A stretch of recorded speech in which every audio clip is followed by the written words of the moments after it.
Hey, what's up, Unbroken Nation? Hope that you're doing well wherever you are in the world today. I'm very excited to be back with you with another episode with my guest, Dr. Laura Berman, who is a world's leading expert in sex, love, and relationships with 2 masters and a PhD from New York University, and has helped thousands of people around the world to love better.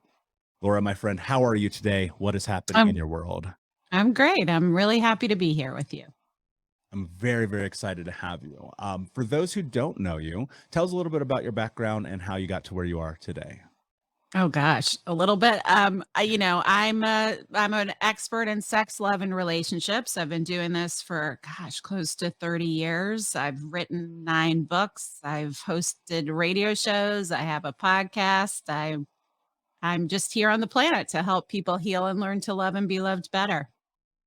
I love that. And that's the first thing that kind of attracted me to you and your work years ago when I first discovered you, because I was thinking to myself as I was in this like interesting transition of stepping deeper into love and an intimacy capacity, was just realizing like, wow, the trauma and the abuse, the things that I've been through personally have carried such a weight and put on such a big wall for me to be able to cross that threshold. And I've come to discover in the continuation of like literally doing the work, and a lot of that being through discovering in real time, I've been able to let those walls down, to grow, to learn to love, most importantly, love myself first. But, I think one of the biggest aspects of this journey that in society as a whole, we fail to realize is the impact of our past on our present. And I'd love to just start with talking about the correlation between how we love as children and how we ultimately love as adults. Yeah, that's everything. I mean, it's not just even more important than how we loved as children is how we were loved as children. And how complicated that is for 99.9% of us. Because I have yet to meet anyone who had a perfect experience in childhood. And when I talk about trauma, I'm talking about sort of big T trauma and little t trauma, but trauma is trauma, right? And so there are so many ways in many families, it's really insidious and subtle. It's not like they're beating the crap out of you or like roaring alcoholics or even sexually abusing you. Or, it can be things as subtle as, stonewalling you when you do something to disappoint, right? And giving you the silent treatment or hypercriticism or not allowing you to have any boundaries or any privacy or hypersexualization. That's something I talk about a lot in my childhood, that, I wasn't sort of overtly sexually molested or abused, but I grew up, my father really saw it as his purpose to raise me and my sister, but just speaking for myself, which is all I can do, raise me to be a seductress. Like he really, and so he sexualized me from a very early age and was teaching, leaving Cosmo articles on how to give a blowjob on my bed when I was 12 years old, and so even something as, that's not necessarily normal, but, it's not overt sexual abuse. So there's all sorts of ways in which I always think about it as like there's a point of trajectory, a point of fracture in everyone's life. And it's not necessarily one moment in time, but where we start to divert and our relationship with our worthiness of love drastically changes. And then that changes the trajectory based on those agreements we consciously and unconsciously made in our childhood in order to keep ourselves safe, in order to get approval, in order to get love, in order to get our needs met, all of which are very normal, right? But those strategies, which are all we could come up with in our little child's mind, we carry into adulthood. And then that's what really stands in the way of love moving forward. Hey, what's up, my friend? We'll be right back to the show. But I wanted to let you know about a brand new feature we are adding to the Think Unbroken podcast, where I'm going to be answering your questions. That's right. If you have a question about healing, trauma, overcoming, or becoming the hero of your own story, all you need to do is go to thinkunbrokenpodcast.com and click Ask Michael a Question, where you'll be able to leave up to a 2-minute voice note for me to answer any question about anything you have about life, your journey, and healing. So head over to thinkunbrokenpodcast.com cptsd.com, click Ask Michael a Question, and I will answer your question on a future episode of the Think Unbroken podcast. And until then, my friend, be unbroken. Yeah, and so often we that crevice, that fracture you're talking about, like we get stuck in that. We get trapped in that. We believe this is our value, our worth. For some people, like coming through my childhood, just the emotional incest that I dealt with, dealing with enmeshment, grooming, all of those things on top of, as the audience knows, and I've talked about it many times, being molested as a young boy, those are things where, and as an adult, my worth became entirely tied to sexual endeavors, like Mm-hmm. not how I feel about myself, not how I show up in the world, not my actions, my efforts, my intentions. And one of the things I fear is that people are so often stuck there, especially now in society. Like sex is so overtly in your face every single day, but it's like, don't talk about it, pretend it's not Mm-hmm. there, be a good Puritan American. And you're like, wait a second, that's fucking ridiculous. That's not how the world works. But people feel so much shame and guilt and hurt just about the idea of even tapping into who it is that they believe they are. So when you're in this fracture, you want to be able to step in and figure out who you are, to let go of the shame and the guilt that's associated with it, understanding probably that it's tied into the way you were loved. How do you start to like build confidence, belief, self love, like the things that you need to do to like traverse that fracture into being whole? Yeah. Well, I think it's the key where many people kind of leap over and don't want to address is really owning what happened. And there's more often than not, many what happened, not just one thing that happened. But also more importantly, there are the facts or the remembrances of what happened. But there, even more importantly, is those parts of yourselves that you disconnected to when those things happened. And so what I try to help people understand is that we all have all these parts of ourselves that are like, it's almost like if you can envision yourself made up of a million different puzzle pieces of all these different little parts of yourself at all these different ages and stages of life that you just kind of disconnected from and put in a basement somewhere. And we spend our lives not wanting to, just like when I was a kid, when most people are kids, there's that dark, scary basement in your grandma's house or something, and you kind of run by. No one wants to go near there. God forbid you got to go down there and get something. It's really scary. There are monsters in the basement. I'm not even going to look there. Right. And we do that to ourselves. And so more often than not, I find that people there are all these parts of ourselves that we don't want to be with or see because there's so much shame and confusion and darkness. And we're still connected to the fear that we felt as that 3-year-old, 5-year-old, 7-year-old, 10-year-old, whatever it was.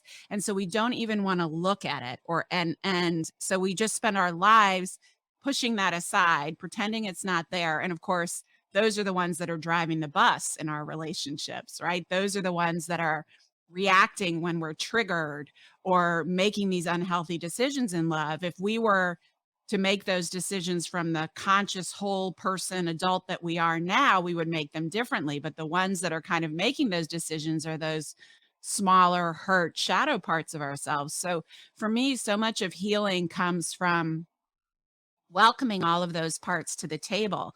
And what I find more often than not is, like if you go down into that dark, scary basement and you're expecting all these ghouls and evil beings and poltergeists and crazy things down there, you turn on the light and it's all these sweet little innocent, beautiful little younger parts of yourself. And all they want is for you to see them Mm. and integrate them and be there for them in the way you would a child or a friend or a loved one, the way you are for plenty of people in your life.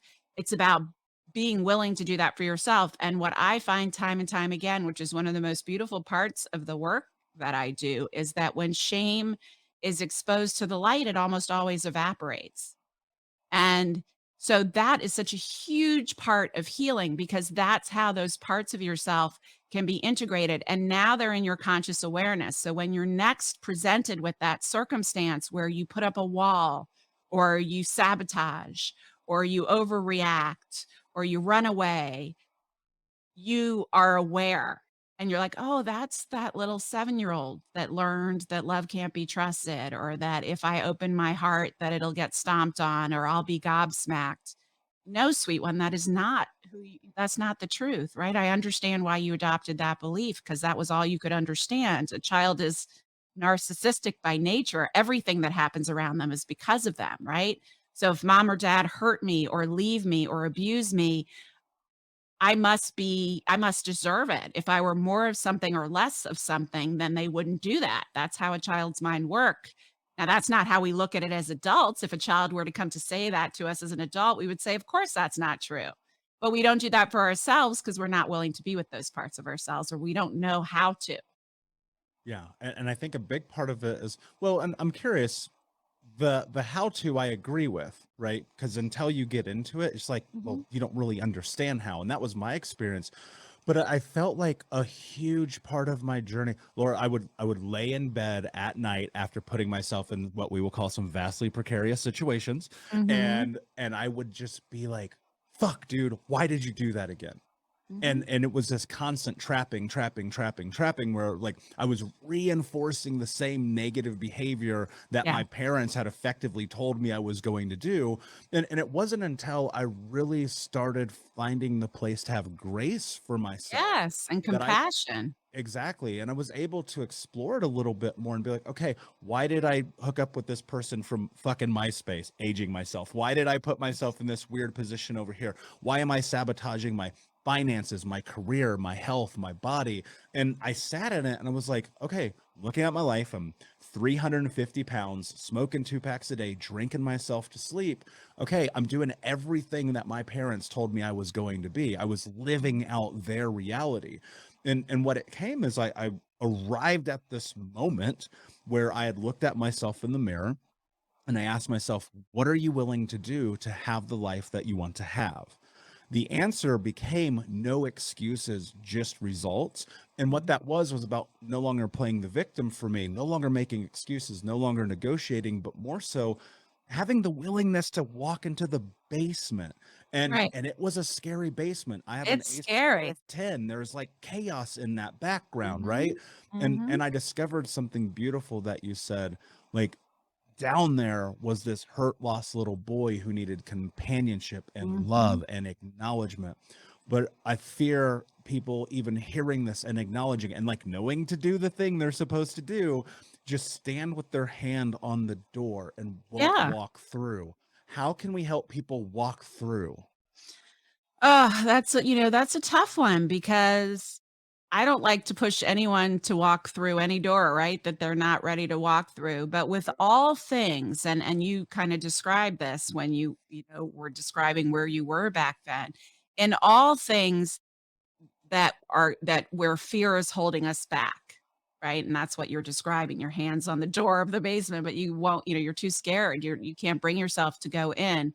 It's the same thing. You're in a relationship and you're unhappy and you want to leave, right? But you're too scared to do that. Scared about money, scared about being too old, scared about not finding, whatever it is, whatever circumstance you're in where fear is holding you back, there is a tipping point where eventually the pain of being in the situation is going to get greater than your fear of taking action or Mm. leaving it or opening the basement door. And so for most of us, if you can't open that door, I don't want to force you to do it, but I want you to understand that there is going to come a time where the pain of not opening the door is going to become so great that it's greater than your fear of opening it.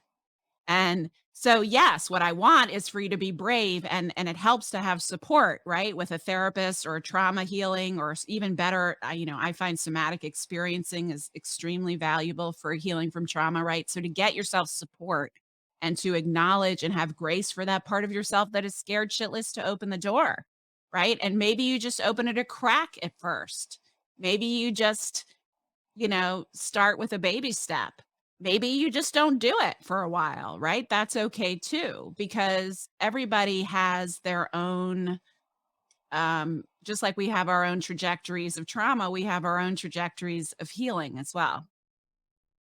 I love that you just said that because that's so true. If you were to name a modality, I have tried it. And I have come to find some things work effectively well, and some things I'm like, I can't believe I'm doing this right now. And that's a part of the journey. And I think often, and especially right now in mental health, things feel very dogmatic, and Mhm. people feel like this one thing is really supposed to work for me right now, right? Whether it be like couples therapy or somatic work or whatever.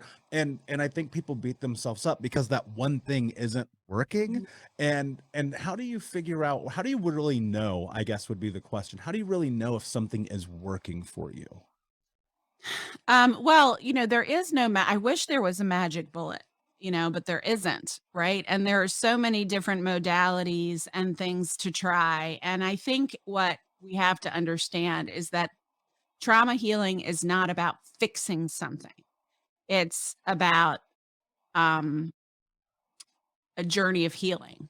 And it's a lifetime. And I think every single one of us has to, if we want a quality of life, if we want a life where we're manifesting our heart's desire, every single one of us has healing to do. Period. There isn't one we come here, Mm. I fully believe now after all these years and my own experiences as well, but working with thousands of people, we come here for these wounds.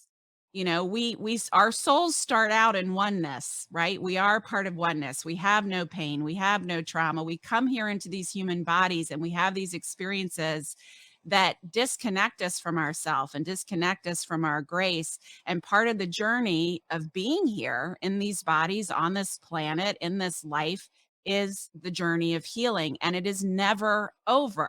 It is it is to me part of the purpose of life. And so just like our love is part of the purpose of life, right? Self-love is part of the purpose of life. And the journey of self-love and self-discovery is never ending. I mean, you're always going to discover new aspects of yourself. When you reach a certain level of healing, there will be another layer of the onion to peel away. And that doesn't mean that you suck and that you're not healed and that you haven't done enough. Mm. That just means you're alive and that you're living in integrity with yourself and you're constantly expanding your consciousness. That's really what healing does. So if you can approach it like this is part of fundamentally my life's work, everyone's life's work, then you have a very different attitude. Then you're exploring. You're exploring. Now, if you're in acute pain and crisis, obviously you're looking for something that's going to help and support, right? And, I think there are good places to start with someone who really understands and has a lot of experience dealing with trauma, to definitely do any kind of work that allows you to get back into your body and start attuning to your body. Because anyone who's had trauma, which, like I said, is the majority of us, we've learned to leave our bodies long ago. So, learning to start coming back into your bodies through somatic experiencing or embodiment work or even just yoga in the beginning, just doing something to really create that mind body connection is really important. And if you're in crisis, getting, and you may have to try a couple of therapists, you may have to try a couple of modalities to get some initial relief. But in general, beyond that acute stage where you're really in crisis, it's a journey of exploration. I mean, I have tried every possible modality out there out of curiosity, out of seeking new levels of healing, new levels of understanding myself. And for me, certain ones work really, really well, and they may not work as well for someone else. Yeah, it's very true. And I found for myself, realizing and understanding I was so incredibly dissociated, Hmm. especially in my mid 20s. It was like my brain was on planet Pluto and my body was in a whole other galaxy, right? Yeah. And to bring those back together, to be honest with you, in the beginning was terrifying because I was Yeah. like, oh, I feel things. And Right. and a big part of that journey did come through yoga. It did come through that experience of getting into the breath, of doing the somatic work, of just the willingness to be gentle in it and just Hmm. say, hey, what do I need, body? What is it, Right. the thing that you need, what you have to discover? Why do you think it is that, you mentioned something, and it really hit a nerve in my brain and made me say, why do you think that we have to come here to heal? Why is that a part of our journey? Well, just think about yourself. Look what you're doing. right? Would you be supporting all the people you're supporting in healing? Would you be bringing the light that you're bringing to the world? Would you be adding to the expansion of the world in the way that you're doing had what happened to you not happened? No, of course not. No, right? Now, that's not to say you wouldn't have lived a meaningful life and that you had to Of have course. all of this trauma to, but I do believe, and this is, just me, right? I can't prove this. I can only talk from my anecdotal experience and what I know inside myself on a cellular level and what I've learned from the journeys I've been on, that we all have, we have these, for lack of a better term, soul contracts, right? We come here, we're we're souls having a human experience, right? We're not humans having a spiritual experience. We are spirits having a human experience. And so I think, there's all of these stories and theories of generational trauma and past life trauma. I won't take you down those paths. I could, but it would get into the woo-woo. But what I will say is that every single one of us comes here with things our heart wants to learn, and from our greatest pain always comes our greatest gifts, always. And that's true for every single one of us. And if you want to seek if you want to really find your life purpose, think about what breaks your heart. That's where your life purpose is going to be found. And so I do, that's not to say it's okay and fine that one was traumatized and abused and mistreated. That's not okay. And I'm not excusing that with what I'm saying, but I do think there is tremendous purpose that comes from those experiences, especially if you are willing to do the work to heal. And Yeah. really, for every one of us, and I know this is absolutely unequivocally true in my life, it's a cycle of heal, learn, teach, heal, learn, teach, heal, learn, teach. And I think that's on some level true for every one of us. I entirely agree. If I rewind my life 6 years ago, there's a 0% chance we're having this conversation, Mhm. right? And through my own journey in the universe, and luckily a couple people being like, help me, there's no way I'd be here, right? It's really a fascinating journey. And then sitting very much in this idea that life happens for you and not to you, Yeah. and just being okay with that, being like, damn, that's heavy. Okay, cool, what do we do with it? Yeah. I love this idea of this circle of heal, learn, teach. Break that down, because I think that this could be really practical for people right now. Yeah. And it's not really neat and linear, right? Because Sure. you're healing and learning and learning and healing, right? That's a big gobbledygook right there. So you're healing, and as you heal, you're learning, right? And you're learning things that work, you're learning about yourself, you're getting insights, and sometimes that leads to more healing, right? Or the need for more healing. But as you do that, you're also sharing and helping to heal the world in many different ways, right? So that doesn't mean you have to get a podcast or start producing content that helps heal the world. That will be true for many people. But for other people, what we have to understand is that as we heal, we are also healing the world, because we're all part of the same energetic soup. We seem separate, but we're all energetically connected on a quantum level. We're all pure atomic energy vibrating, and there's no separation between us. It seems like there is because of our five senses and what we perceive, but on a quantum level, on an atomic level of the smallest little atom that we are made of, because that's all we are, is pure vibrating energy. We're all part of the same energy. And there's been so much cool science. I mean, this is really what I get into in my book, Quantum Love. But when one person is healing enough to be living from a place of just curiosity and openness, doesn't have to be joy, elation, bliss, just curiosity and openness instead of shame and guilt, right? If you're just living in curiosity and openness, you are positively affecting 75,000 other people who are living in shame and guilt just by being on the planet. You don't have to do anything with it. You don't have to say anything with it, because your energetic frequency, we're all affecting each other. just with our energetic frequency. And healing is what raises your energetic frequency, right? As you move, the lowest frequency state is shame and guilt. And that's where many of us live. That's when you're accidentally manifesting more things that are creating more shame and guilt, right?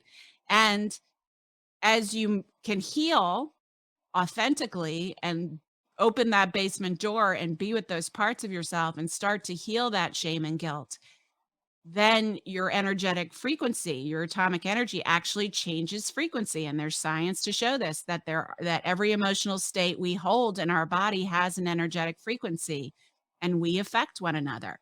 And there's also, when you heal yourself, every little millimeter of healing you do for yourself, you are also healing everyone who you physically touch in your life and everyone who comes after you, right? And we can get really kooky in the quantum field, since time is linear only. And for us humans, we need some way to understand time. Time isn't really linear, right? So when we're healing ourselves, we're healing who comes after us, but we're also healing who came before us.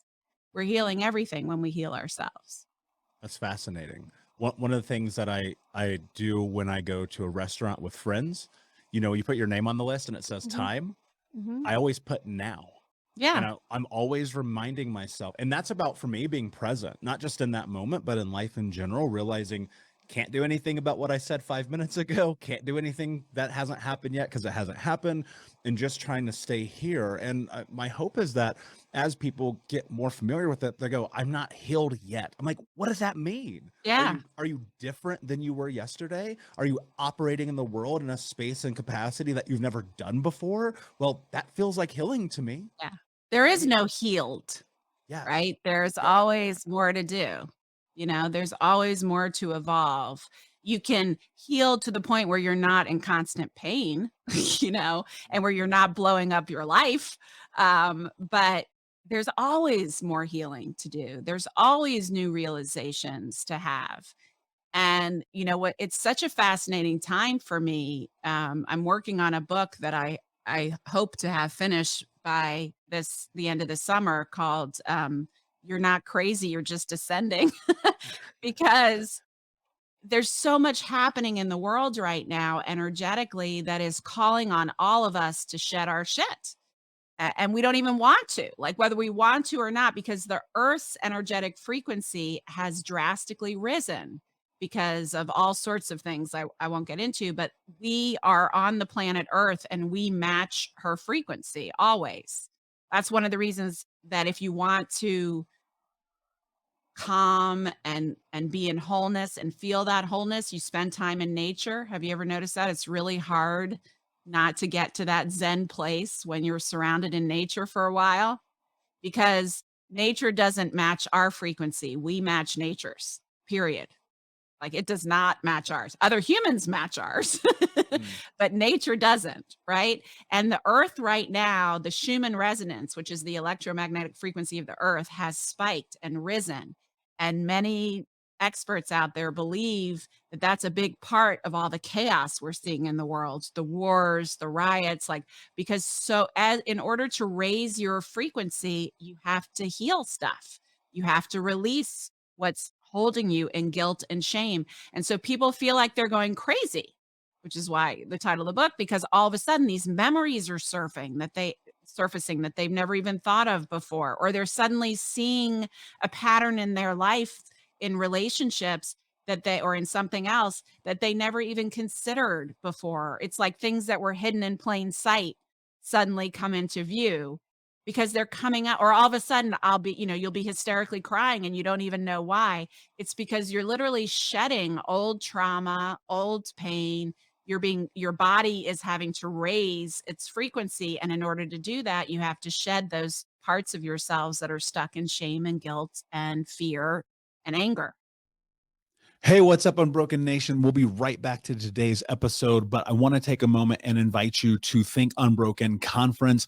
That's right. Our next conference is happening right around the corner this December with amazing speakers from around the world who are leaders in personal development, trauma education, mindset, and more. All you have to do to register to watch for free, that's right, $0. Come and join us, is go to myunbrokenlife.com, register and sign up. You can get access to the free event. Watch it live with us this December. It'll be myself speaking along with amazing human beings like Anthony Trucks, Jamie Bronstein, Leslie Logan, and a special interview that I'm doing with Dr. Gabor Mate that has never before been released. So come and join us, myunbrokenlife.com. All you have to do is put in your email. We'll send you over the registration. You'll be able to come and join us, watch live. And then if you want access to the recordings or more information there for you to keep them forever. But in the meantime, go sign up. Block it off on your calendar. This is going to be a transformational experience that you do not want to miss. Head over to myunbrokenlife.com to register for free. Until next time, be unbroken. That makes me think of Ghostbusters 2 with the ooze that's running through the entire part of New York City. And the more angry the people get, the more it bubbles up, and then it starts taking over everybody, and everybody's mad and they're destroying everything.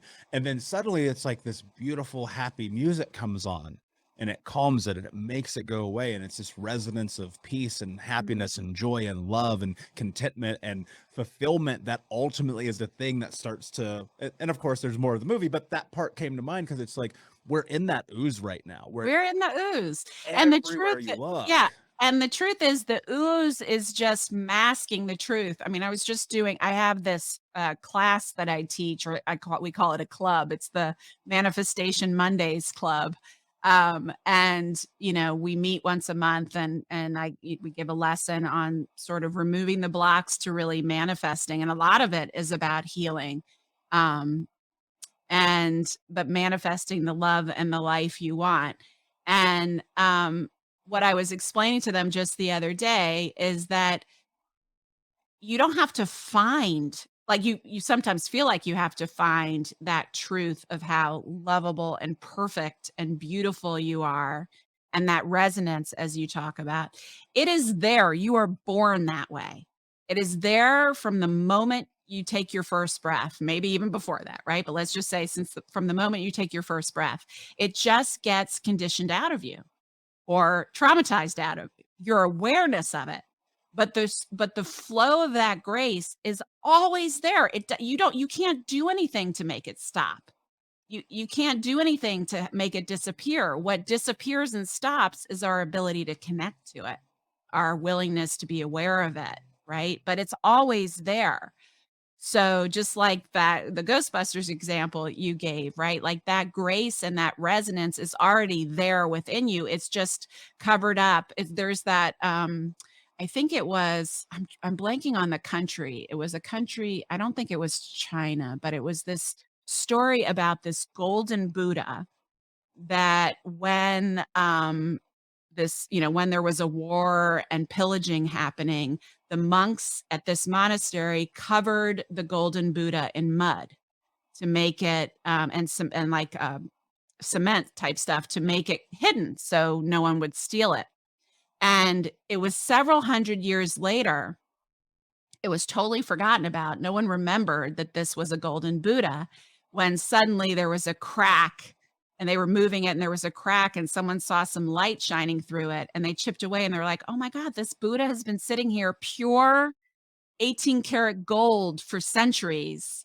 And it was just covered in muck, and that's what we are. Yeah, that's so true. I mean, I remember having a conversation with my therapist one time that really profoundly changed me. And he was just very much like, honor the truth of your childhood, honor who you are, remember who you are.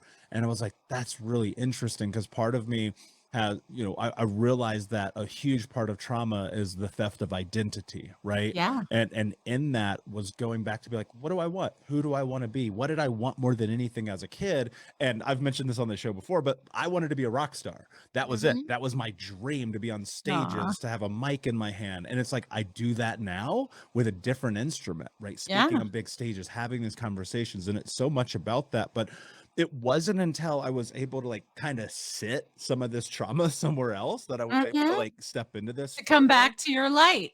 Yeah, exactly. And you said something on another podcast that I wrote down because it was really beautiful and I want you to expound on it. You said when people are committed to their trauma, it's because they haven't had a place or a person to hold on to it for them. Mhm. And I'd love for you Yeah. to talk about that. Well, that's what we do, right? Until we're challenged. This is so insidious and integral to our development, right? And so we end up where we are now. We don't dissect or replay like how we got to where we are. And we never really can because there's so many factors involved. But the truth is, until you have a place to hold and put that trauma so that it is not you, right? It's what happened to you. It was the muck that is covering your golden self, right? But it's not you. You're the golden Buddha, right? It's just all this other stuff. And so one of my favorite, Paulo Coelho is one of my favorite writers. And I can't even tell you, because I've read every one of his books, I can't even tell you which book this came from, but I've never forgotten this one little line. It was part of a much larger story. But one of the characters was saying to the other, you don't have to believe the story of your life you've been told. You don't have to believe, like, you've been told a story through things that happened to you, things loved ones and key caregivers said to you about you, the way they reacted to you. You've adopted a story of who you are, what you're capable of, how worthy of love you are, who you are, the story of your life, right? But that's just a story. You don't have to believe the story of your life you've been told, Mm. right? You're the golden Buddha that's covered in muck. The muck is not you. You're not the muck. Yeah, that's so true. And it's I don't know if this is held true in your life and your experience, but for me, I had to convince myself of that. Mhm.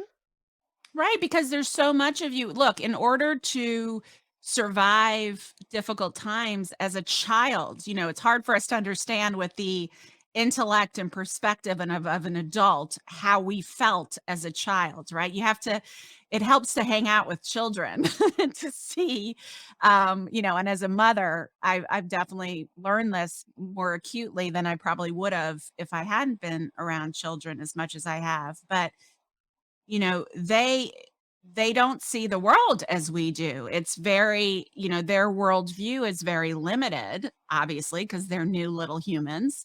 And so they either don't question or they come up with these strategies that are all they have available to them with their internal resources at that phase and their understanding of the world at that point in their lives, which is very limited.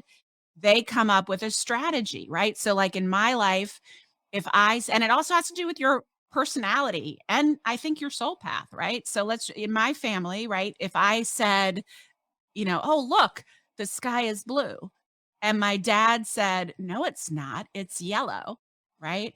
I would say, oh, I must be wrong. What I'm seeing is not real.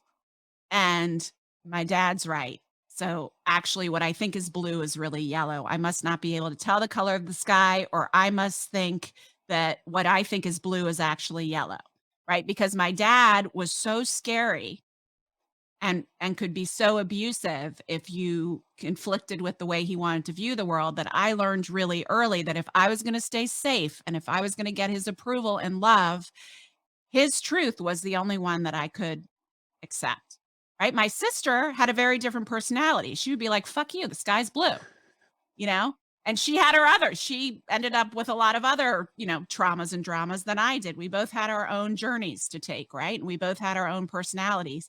But for me, the journey was about one of them. There were many of them, but in this vein, it was about discernment. It was about learning to even see and trust my own truth, right? But I did that in order to survive. I didn't know any better. I was like, okay, you're the one that can beat the shit out of me if I say something to disagree with you. And therefore, you're the only one that can keep me safe. So I'm just going to align with you and give my own truth away, right? The adult me would have never done that, but I was a little child. And so we have to have compassion for those parts of ourselves.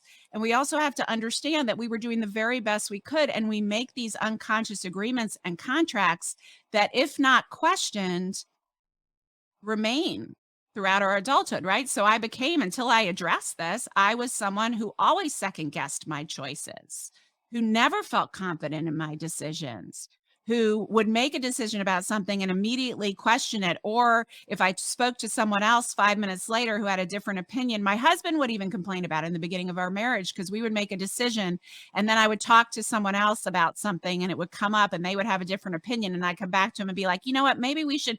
He was like, we just made a decision. Why are you letting this other person? But I couldn't hold on to my own truth because I had learned very early that that wasn't safe. Yeah, that I had the very same experience. And I learned something really important from a mentor who said, stop asking people's opinions because it has nothing to do with you. Mhm. And that really changed profoundly the way that I'm able to move through the world. I'm curious, with all the people that you've worked with, all the people you've helped, is there a commonality amongst them that, for whatever this word may mean for them individually, has led to success in their lives? Um, for me, I think everyone's journey is different, but the key is in being willing. I always sort of think of use this metaphor of having tea, inviting them to tea, inviting them to sit at the table, those parts of yourselves that you hide, that you're ashamed of, that you don't want to see, to just sit down with them, and then as you do, of course, you see that those are not evil, bad, shameful parts of you. They're just these little sweet parts of you that came up with these strategies that don't work. And it was the best they could do at the time, right? But it's really those who can find the grace in that. And I will say that the most exponential healing that I've been able to create for myself, especially over the past couple of years when I've gone through some tremendous, tremendous earth shattering loss and trauma, is to connect with spirit, whatever that is. I'm not even talking about organized religion, right? I'm talking about whatever you think of: God, Jesus, Allah. I call it holy oneness, the energy that enervates all of us, the source of that is just pure love that flows through us and in us and from us, right? What enervates us, our consciousness, our higher selves, our God selves, right? There's our personality self. And one of the ways you can connect to this, and I love doing this with people, is if inside yourself, inside your head, you silently say hello to yourself. Hello. The one who is saying hello is your personality. The one who is hearing hello is your God self, your essential self, your access point to the oneness that connects all of us. And what I have found really is that as you start to tap into that and connect with that through meditation, through mindfulness, through prayer, through breath work, whatever you want to try that works, as you start to connect, you not only have amazing, perfect guidance in your day-to-day life. You feel that, you can attune to that, you have an automatic compass, but it's almost impossible not to realize how worthy of love you are, Mm. because simply by virtue of the fact that you exist, you are a freaking miracle. The fact that that sperm got together with that egg and grew without any complications, that it prevented you from being born for 9 months, and that you are alive right now and the unique, one of a kind expression of love that you are. I mean, love that is. I don't mean that your parents had to have been in love. I mean that you are love, right? To be the unique expression that you are is a freaking miracle. It is beyond a miracle.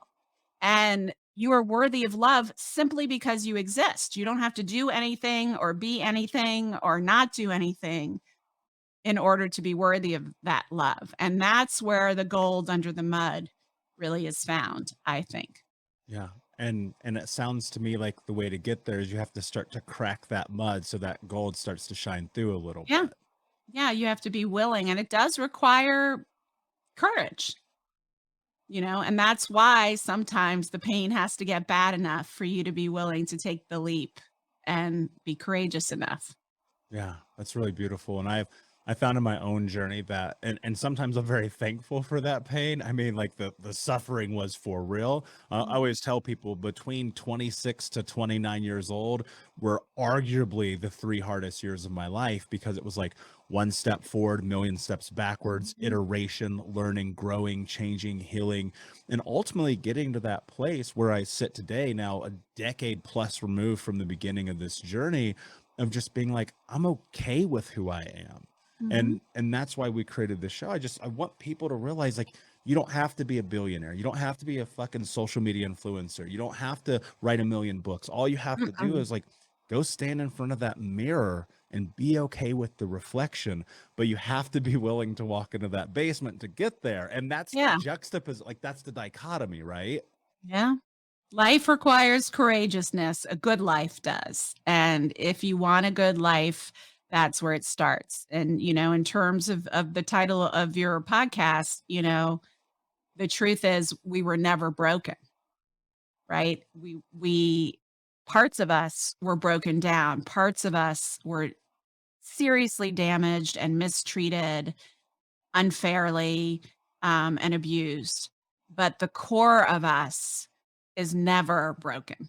Yes. And that's really what the journey is about, is awakening back to that part. And the only way you get to that, you can't go over or around it. You have to just go through the muck. And then you find that you were never really broken in the first place. Yeah, absolutely. Laura, my friend, this has been an amazing, amazing conversation. Before I ask you my last question, can you please tell everyone where they can find you? Yeah, go to drlauraberman.com to my website. I have tons of content there, blogs, quizzes, meditations for really kind of getting back into your body and healing and creating the love and the life you want. You can learn about the Manifestation Mondays Club and other stuff I have going on, as well as on social media, all at Dr. Laura Berman. And you can listen to my podcast, which is called The Language of Love, all about love, sex, and relationships from a mind, body, and soul perspective. Brilliant. And of course, we'll put the links in the show notes for the audience. My last question for you, my friend: what does it Mhm. mean to you to be unbroken? Oh, I just said it.